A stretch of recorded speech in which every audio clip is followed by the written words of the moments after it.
నేను ఆసఫ్ జా మొదటివాణ్ణి. మొఘల్ సామ్రాజ్యంలో సైన్యాధిపతిగా సేవలందించి 1724లో హైదరాబాద్ను స్వతంత్ర రాజ్యంగా స్థాపించాను. నేను నిజాం అలీ ఖాన్ ఆసఫ్ జా రెండవ వాణ్ణి.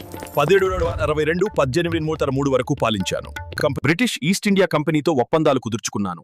నా కాలంలో పురాణి హవెలీ, అఫ్జల్గంజ్ బ్రిడ్జిలు, ప్యాలెస్ మరమ్మతులు నిర్మించబడ్డాయి.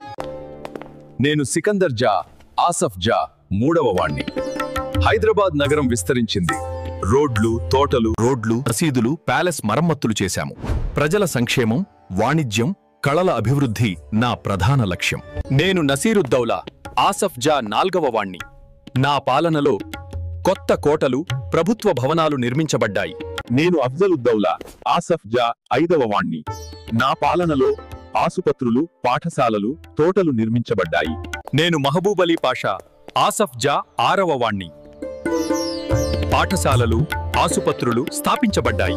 నేను మీర్ ఉస్మాన్ అలీ ఖాన్ ఆసఫ్ జాహీ వంశంలో 7వ నియాం. 1911 నుండి 1948 వరకు నేను హైదరాబాదును పాలించాను. Osmania university, high court, general hospital, వంతెనలు, జలాశయాలు ఇవి అన్నీ మా దృష్టికి సాక్ష్యం.